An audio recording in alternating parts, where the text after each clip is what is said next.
आप सभी बच्चों का पुनः स्वागत है हमारे YouTube चैनल पर। आज हम म्यूजियम स्पेसिमेन के सीरीज में 8वें नंबर के म्यूजियम स्पेसिमेन के बारे में बात करेंगे। ये है एक्सोलोटल लार्वा, ये एक लार्वा है। ठीक, तो इस क्लास को हम शुरू करें उसके पहले ये थोड़ा सा देख लेते हैं इस स्लाइड को। कोई लार्वा होता है, जैसे ये लार्वा है। लार्वा के जो कैरेक्टर होते हैं, बेसिक कैरेक्टर, वो है 3 पेयर एक्सटर्नल गिल, एक कॉडल फिन यानी कि टेल फिन, और ये सेक्सुअली इमेच्योर होता है, यानी कि ना तो टेस्टिस ना तो ओवरी डेवलप होता है इसमें। लेकिन एक समय बाद क्या होता है, जैसे आज वो अंडे से निकला हुआ है, हैचिंग द्वारा, हैचिंग प्रोसेस से अंडे से निकला है।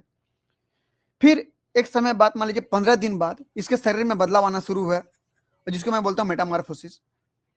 15 दिन में जब मेटामॉर्फोसिस हुआ तो ये अपने एडल्ट जैसे दिखा। एडल्ट दिखा मतलब एक्सटर्नल गिल जो था पहले एब्सेंट हो गया, टेलफिन जो था एब्सेंट हो गया, सेक्सुअली मैच्योर हो गया, यानी कि बच्चे पैदा करने लायक हो गया, तो मैं बोलूंगा इसको एडल्ट। तो लार्वा से एडल्ट बनने की क्रिया क्या कहलाती है? मेटामॉर्फोसिस, यानी कि कायांतरण, शरीर के यानी काया के स्ट्रक्चर में अंतर आ जाना। अगर मैं बोला कि सेकंड केस देखिए, कि यदि कोई लार्वा है, लार्वल कैरेक्टर रखा हुआ है, 3 पेयर एक्सटर्नल गिल है, टेल फिन है, सेक्सुअली इमेच्योर है, मेटामॉर्फोसिस के 15 दिन का समय भी आ गया लेकिन मेटामॉर्फोसिस नहीं हुआ, 20 दिन, 25 दिन, 1 महीना भी हो गया, फिर भी उसमें मेटामॉर्फोसिस नहीं हुआ, और इसी लार्वल फॉर्म में ही वो सेक्सुअली मेच्योर हो गया। लार्वल कैरेक्टर है, देखिए 3 पेयर एक्सटर्नल गिल है, टेल फिन है, और सेक्सुअली इमेच्योर होना चाहिए था उसके लिए, सेक्सुअली मैच्योर हो गया, यानी कि टेस्टिस और ओवरी बन गए, मतलब बच्चे पैदा करने लायक हो गया। मतलब इसके शरीर में मेटामॉर्फोसिस नहीं हुआ, क्योंकि मेटामॉर्फोसिस होता तो एक्सटर्नल गिल और टेल फिन गायब हो जाते, ये अभी भी हैं, मतलब मेटामॉर्फोसिस नहीं हुआ, मतलब क्या हो गया? नियोटेनी। ठीक, तो इस प्रोसेस को क्या बोलते हैं? नियोटेनी। तो नियोटेनी को अगर मैं डिफाइन करूं, परिभाषित करूं, तो क्या कहलाएगा कि जब लार्वा के कैरेक्टर को गायब किए बिना ही सेक्सुअली मैच्योर हो जाता है और बच्चे पैदा करने के काबिल हो जाता है, उस प्रोसेस को नियोटेनी कहते हैं।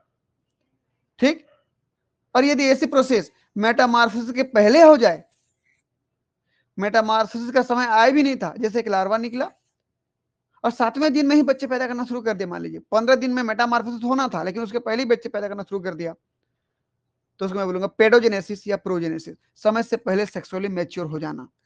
ठीक, तो खैर इसको अभी ध्यान मत दीजिए आप लोग, आप केवल मेटामॉर्फोसिस और नियोटेनी को ध्यान दीजिए। चलिए आगे बात करते हैं। एक्जुलोटल लार्वा एम्बास्टोमा, एक जो सैलामेंडर है उसका लार्वा है। फाइलम कॉर्डेटा, कॉर्डेटा का मतलब बता चुका हूं, पिछले लेक्चर को देखिए आप। क्लास एम्फीबिया, इसका मतलब भी बता चुका हूं, पिछले क्लास को देखिए। ऑर्डर यूरोडेला, इसका मतलब बता चुका हूं, क्लास को देखिए। जीनस एम्बास्टोमा और स्पीसीज टाइग्रिनम। जियोग्राफिकल डिस्ट्रीब्यूशन की बात करूं, it is found in North America from Southern Alaska to Mexico. North America में सदर्न अलास्का से लेकर के मैक्सिको तक ये सब जगह पे ये पाए जाते हैं। ठीक, बहुत सिंपल सी स्ट्रक्चर दिख रहा होगा, देखिए तो यहाँ पर ये इसके सिर में माउथ है, नोस्टिल है, आई है, 3 पेयर एक्सटर्नल गिल हैं और 4 पेयर एक्सटर्नल गिल स्लिट्स होंगे। देख लेते हैं,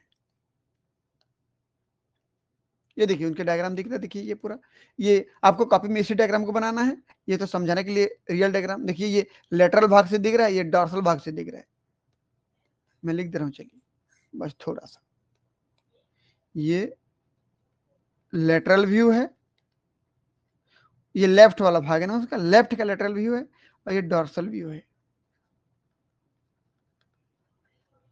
ठीक, देखिए it is the larval form of Embastoma tigrinum. It was previously supposed as an adult form called Cyradon.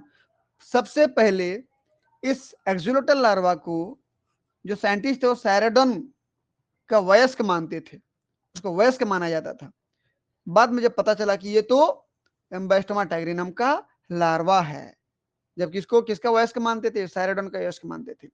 बाद में पता चला कि ये एम्बास्टोमा टाइग्रिनम का लार्वल फॉर्म है, जिसको आप एक्सुलोटल लार्वा कहते हो। अगला देखिए, it possesses 3 pair of external Gill and 4 pair of gill cleft. मैं भी बोला हूं 3 पेयर एक्सटर्नल गिल है, देख लीजिए कहां कहां पे है भाई, देखिए ये पहला नंबर का, ये दूसरा नंबर का, ये तीसरा नंबर का, ऐसे इधर 3 है तो उधर भी 3 होंगे, तो 3 पेयर एक्सटर्नल गिल हो गए। अब 4 पेयर क्या मिलेंगे, गिल स्लीव, एक यहाँ पे, एक यहाँ पे, एक यहाँ पे, एक यहाँ पे, उधर भी 4 होगा, तो 4 पेयर हो गए। टेल विद कॉडल फिन, इसके टेल में देखिए तो इतना तो पूंछ है ना, ये पूंछ में ये फिन दिख रहा है, देखो ये फिन कॉडल फिन है, ठीक। Head has I, nostril and mouth, अभी बोला हूं मैं, सिर के पास आंख, नाक, मुंह सभी है। 4 limb and hind limb present, देखिए अग्र भुजा भी है और पश्च भुजा भी है। Axolotl larva is perennial form of and develop gonad sexually mature. कहने का मतलब ये एक्जुलेटर लार्वा साल भर रहता है, आज अंडे से निकला तो साल भर रहेगा ऐसे, और इसी बीच में वो सेक्सुअली मेच्योर भी हो जाएगा, ठीक। इसलिए पेरिनियल फॉर्म बोल रहा हूं, साल भर वर्ष भर रहता है ये, तुरंत मेटामॉर्फोसिस नहीं होता उसमें। एंड डेवलप गोनड बोल रहा है, गोनड बन गया मतलब सेक्सुअली मेच्योर हो गया, बच्चे पैदा कर सकता है। अब देखो लार्वल फॉर्म में ही बच्चे पैदा करना शुरू कर दिया, जबकि मेटामॉर्फोसिस हो जाना चाहिए था लेकिन नहीं हुआ, और सेक्सुअली मेच्योर हो गया, बच्चे पैदा करना शुरू कर दिया, यानी कि नियोटेनिक फॉर्म में आ गया। दस exhibit the phenomenon of neoteny, इसका मतलब क्या शो कर रहा है, ये क्या प्रदर्शित कर रहा है, नियोटेनी फॉर्म। अगर नियोटेनी मतलब क्या नहीं हुआ इसके जीवन में, मेटामॉर्फोसिस नहीं हुआ, क्योंकि मेटामॉर्फोसिस होता है तो लार्वा से क्या बन जाता है, एडल्ट बन जाता। एडल्ट नहीं बना, लार्वल फॉर्म में ही सेक्सुअली मैच्योर होकर के बच्चे पैदा करना स्टार्ट कर दिया। Failure to metamorphosis because of environmental condition, क्योंकि इन्वायरमेंट ऐसा था कि उसको मेटामॉर्फोसिस होने नहीं दिया। ध्यान से देखिएगा, अभी जैसे ऊपर वाला लार्वा था, ये लार्वा था, एक्सोलोटल लार्वा था ये, और ये हमारा एम्बाइस्टोमा एडल्ट था।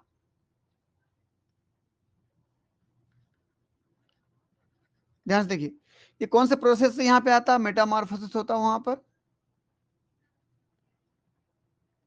ये। लेकिन हुआ क्या, कुछ ये एक्सोलोटल लार्वा जिस इन्वायरमेंट में रहता है, वहां का इन्वायरमेंट कुछ ऐसा था कि उसमें मेटामॉर्फोसिस होने नहीं दिया। मैं सबसे पहले बोला हूं कि मेटामॉर्फोसिस के लिए जो ग्लैंड है, वो कौन सा ग्लैंड है, थायराइड ग्लैंड, वो रिस्पॉन्सिबल होता है। ये मान लीजिए थायराइड ग्लैंड है, थायराइड ग्लैंड जो होता है वो मेटामॉर्फोसिस कराता है। यदि थायराइड ग्लैंड में किसी प्रकार का कोई दिक्कत हो जाए या काम ना करे, तो थायरक्सिन हार्मोन नहीं बनेगा, तो मेटामॉर्फोसिस नहीं होगा। तो देखिए कुछ कॉम्बिनेशन है इन्वायरमेंट में, जैसे सबसे पहला क्या है कि लो टेम्परेचर, सबसे पहला क्या है, लो टेम्परेचर, टेम्परेचर यदि कम है। दूसरा हमारे पास क्या है, abundance of food, abundance of food. दूसरा एबंडेंस ऑफ ऑक्सीजन, ठीक। और lack of iodine, lack of iodine, ये सभी, ये सभी के सभी, अगर ऐसा कोई भी इन्वायरमेंट है इसमें से, तो इसका काम है कि थायराइड ग्लैंड को काम करने न देना। अगर थायराइड ग्लैंड काम नहीं करेगा तो कौन सा प्रोसेस नहीं होगा, मेटामॉर्फोसिस नहीं होगा, यानी कि क्या नहीं बनेगा, एडल्ट नहीं बनेगा। यानी कि किस फॉर्म में रहेगा वो, नियोटेनिक फॉर्म में रहेगा, नियोटेनिक फॉर्म। समझ में आए। तो नियोटेनी होने के लिए इन्वायरमेंट में क्या क्या चाहिए, इन्वायरमेंट का तापमान कम कर दो, 5 डिग्री सेल्सियस से कम होता है ना, ठंड होती है, तो मेटामॉर्फोसिस नहीं हो पाता है, यानी कि नियोटेनी रहता है। या ज्यादा भोजन मिल जाते हैं, या ज्यादा ऑक्सीजन सप्लाई हो जाता है, या आयोडीन की कमी रहती है उस जगह पे, उस तालाब में, उस नदी में, इनमें से चारों में से कोई भी कंडीशन हो जाए, मेटामॉर्फोसिस नहीं होगा। क्योंकि ऐसा होने पर थायराइड ग्लैंड काम नहीं करता है, और थायराइड ग्लैंड काम नहीं किया तो मेटामॉर्फोसिस नहीं होगा। नहीं होगा तो वो लार्वल फॉर्म में ही क्या हो जाएगा, वो सेक्सुअली मेच्योर हो जाएगा।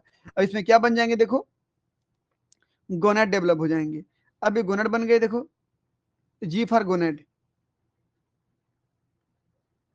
गोनेड मतलब ये टेस्टिस भी हो सकता है, मेल है तो टेस्टिस, फीमेल है तो ओवरी, ठीक।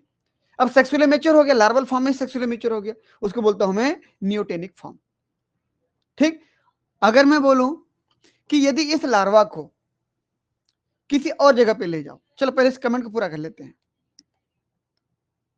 When environmental condition such as low temperature, 5 degree Celsius से कम तापमान है, तो abundance of nutrition and oxygen supply, भोजन और ऑक्सीजन ज्यादा मिल जाए, या lack of iodine in water, या आयोडीन बहुत ही कम मिले, inhibit the action of thyroid gland, ये सभी कंडीशन थायराइड ग्लैंड को काम करने से रोकते हैं। ठीक, the axolotl larva become sexually mature, और ऐसी स्थिति में ये लार्वा सेक्सुअली मैच्योर हो जाता है एंड रिप्रोड्यूस लाइक एडल्ट एम्बाइस्टोमा, और बच्चे पैदा करना शुरू कर देते हैं बिल्कुल एडल्ट की तरह। ये जैसे बच्चे पैदा करता था एडल्ट उसका ना, वैसे ये लार्वा बच्चे पैदा करना शुरू करता है, अंडे देना शुरू कर देता है। बच्चे पैदा करना मतलब गेमिट बनाना, स्पर्म ओवम बनाना, अंडे देना, फर्टिलाइजेशन होना, ये सब शुरू कर देता है। ठीक, तो इसका मतलब क्या हुआ कि अगर इन चारों कंडीशन में से कोई भी कंडीशन एक है तो ये एक्सोलेटल लार्वा किस फॉर्म में रहेगा, नियोटेनिक फॉर्म में रहेगा। इन चारों में से कंडीशन बदल दो, जैसे देख लीजिए मैं क्या बोला, चारों में से कंडीशन बदल दिया हमने, क्या क्या कर दिया। इफ पहला क्या था, टेम्परेचर बढ़ा दिया, टेम्परेचर को मैं बढ़ा दिया 5 से ज्यादा कर दिया 5 डिग्री सेल्सियस से, या दूसरा भोजन की कमी कर दिया। ठीक, डिक्रीज द कॉन्सेंट्रेशन ऑफ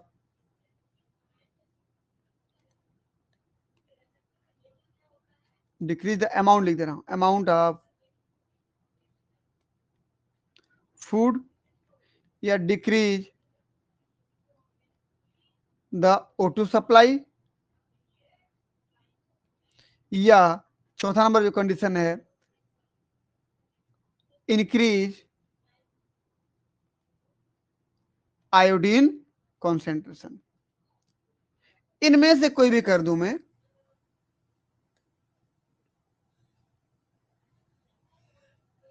ये रिजल्ट में क्या होगा,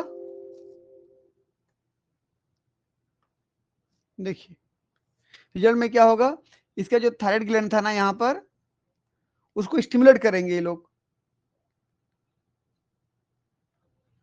थायराइड ग्लैंड जो है, ये सभी कंडीशन थायराइड ग्लैंड को क्या करता है, स्टिमुलेट करता है।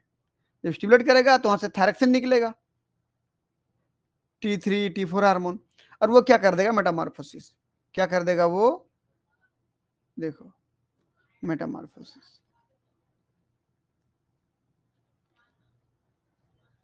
अब देखिए मेटामॉर्फोसिस जैसे करेगा, लार्वल कैरेक्टर क्या हो जाएंगे, खत्म।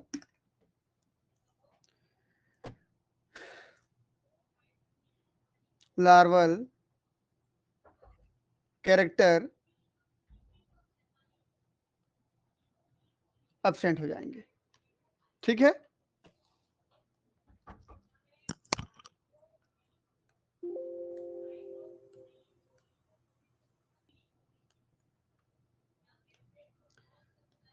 चलिए तो क्या हुआ, यदि ये चारों कैरेक्टर कुछ भी हो जाए, कुछ भी आ जाए, तो थायराइड ग्लैंड को स्टिमुलेट कर देंगे तो थायरक्सिन हार्मोन निकलेगा, थायरक्सिन यानी कि T3 T4 हार्मोन, और वो मेटामॉर्फोसिस कर देंगे, जिसकी वजह से लार्वा के कैरेक्टर गायब हो जाएंगे, और जहां पर टेस्टिस से ओवरी गोनाड था वो रहेगा सेक्सुअली मैच्योर रहेगा। इसका मतलब मेटामॉर्फोसिस हो गया। जो न्यूटेनी को सपोर्ट करने वाले थे जो कैरेक्टर, उसको यदि आप बदल देते हो तो वो फिर न्यूटेनी गायब होकर मेटामॉर्फोसिस पुनः हो जाएगा। ठीक, चलिए देखिए फिर, if the environmental condition are changed, यदि बदल गया, पहले जो था जो न्यूटनी को प्रमोट करता था ना, यहाँ न्यूटनिक फॉर्म था, देखो ये, और चेंज कर दोगे उसको आप, it is capable to metamorphose, तो आगे मेटामॉर्फोसिस हो जाएगा। Metamorphosis in axolotl larva can also be induced by the injecting thyroid extract, या और by transferring to water with a higher iodine content. और भी एक तरीका है कि यदि आप मेटामॉर्फोसिस कराना चाहते हो किसी भी लार्वा में, क्योंकि इस लार्वा में देखिए, इस लार्वा में ये थायराइड ग्लैंड काम नहीं कर रहा था इसलिए मेटामॉर्फोसिस नहीं हो रहा था। यदि मैं डायरेक्ट इंजेक्शन के द्वारा इस लार्वा को क्या दे दूं, थायराइड ग्लैंड का जो कंटेंट, जो थायरक्सिन हार्मोन निकलता है वो डायरेक्ट यहाँ पे लगा दूं, तो सीधा भी यहाँ पर क्या हो सकता है, मेटामॉर्फोसिस हो सकता है। जैसे यहाँ पर देखिए आप, यहाँ पर देखिए, यहाँ पर न्यूटेनिक फॉर्म था, देखिए ये न्यूटेनिक फॉर्म था, क्यों, क्योंकि थायराइड ग्लैंड काम नहीं कर रहा था, इसको रोक दिया गया। अब मैं यदि डायरेक्ट उसको इंजेक्शन लगा दूं थायराइड पाउडर का, थायराइड पाउडर को पानी में घोल करके इसके बॉडी में इंजेक्ट कर दिया, तो मेटामॉर्फोसिस हो जाएगा, क्योंकि हमको थायरक्सिन हार्मोन से मतलब था। इसीलिए बोल रहा हूं मैं यहाँ पर कि आप या तो ये तरीका है, या अगला क्या तरीका है कि इसके बॉडी में क्या दिया जाए, थायरैक्सिन का इंजेक्शन दे दिया जाए।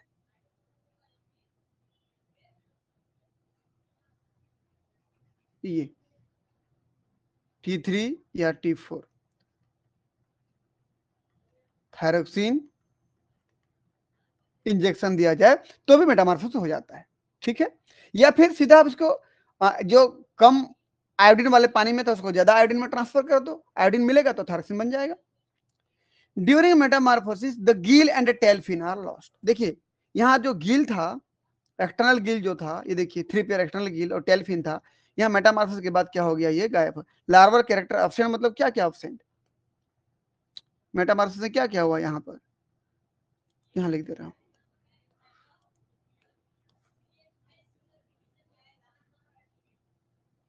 External gill lost and caudal fin या टेल फिन लॉस्ट, यानी कि लार्वल कैरेक्टर ऑप्शन बोलो या लॉस्ट हो गया, खत्म हो गया। इस प्रकार से हमारा ये एक्जुलोटल लार्वा का इतना कैरेक्टर कंप्लीट हो गया। तो आप इसमें से डायग्राम इसको बनाएंगे, ठीक। और इतना जो कमेंट लिखाया गया है 8 कमेंट, कोई बेहतर 5 कमेंट आप अपने कॉपी में लिखिए जो आप एग्जाम में लिख पाओगे ताकि आपको अच्छा नंबर मिले। ठीक है प्यारे बच्चों, मिलते हैं नेक्स्ट क्लास में, तब तक के लिए बहुत बहुत धन्यवाद। Thank you.